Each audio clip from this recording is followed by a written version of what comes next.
Vous avez entendu il y a quelques minutes Madame Porcart vous remercier de tout ce que vous nous aviez apporté.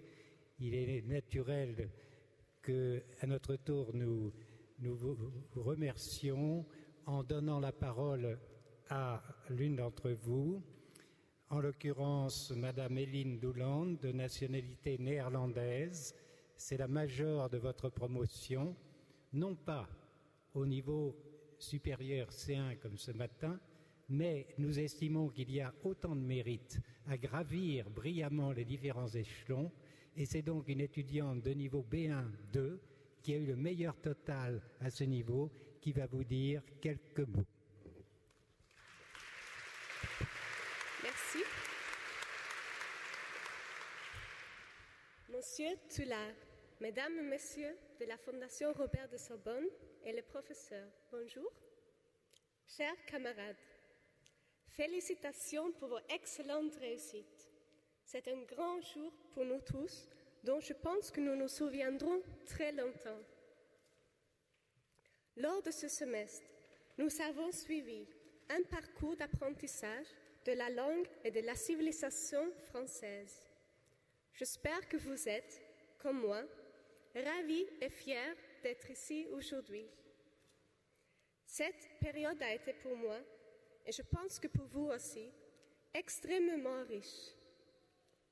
Nous avons passé un semestre inoubliable, au cours duquel nous avons vécu de nombreuses nouvelles expériences. D'abord, alors que je parlais très peu le français au début du semestre, le français est devenu ma langue préférée et je me sens à l'aise en l'utilisant. Je doute que cela aurait été le cas si je n'avais pas suivi des cours à cette école. Je tiens spécialement à remercier mon apprécié et respecté professeur de grammaire, Monsieur Anthony Goutier. Vous êtes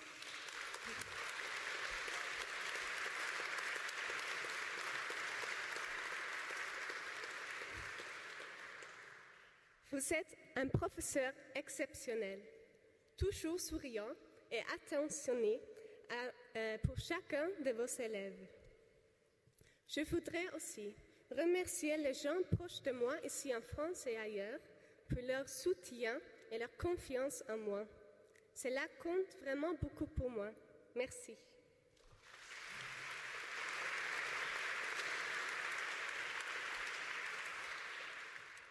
L'apprentissage d'une langue étrangère est un processus qui exige beaucoup de travail, de patience, mais aussi de courage et la capacité d'apprendre avec plaisir. Une citation transmise par M. Anthony Goutier, qui est, je trouve, une jolie description de l'utilisation du français comme langue étrangère, est celle de Milan Kundera. Quand je parle français, rien n'est facile. Aucun automatisme verbal ne me vient en aide. Chaque phrase est conquête, performance, réflexion, invention, aventure, découverte, surprise. Et chaque tournure revendique ma totale présence d'esprit. Le français ne remplacera jamais la langue de mes origines. C'est la langue de ma passion. À côté de la langue même, les conférences d'art et de littérature que j'ai suivies m'ont beaucoup inspirée. Lorsque nous apprenions la langue française, c'est comme si un monde entier francophone, plein de belles choses s'ouvrait à nous.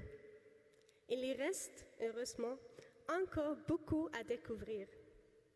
Et puis, je pense que vivre à Paris, peut-être une des plus belles villes du monde, a été une bonne expérience pour nous tous. Bien que le semestre soit fini, nous garderons longtemps toutes les nouvelles connaissances acquises et tous nos souvenirs de ce printemps à Paris. Je voudrais terminer par lire le premier vers du poème « Ton lieu » de Monsieur Dottoli. Passage de Paris, passage de mon cœur. Le ciel est dans mes yeux, je pars à l'aventure. Un oiseau à la fenêtre regarde mon âme, me dit, viens mon ami, ici tu auras la chance de vivre ta vie. C'est ton lieu, c'est ton ciel, c'est ton or, ne le cherche plus. Très bonne continuation à toutes et à tous. Merci beaucoup.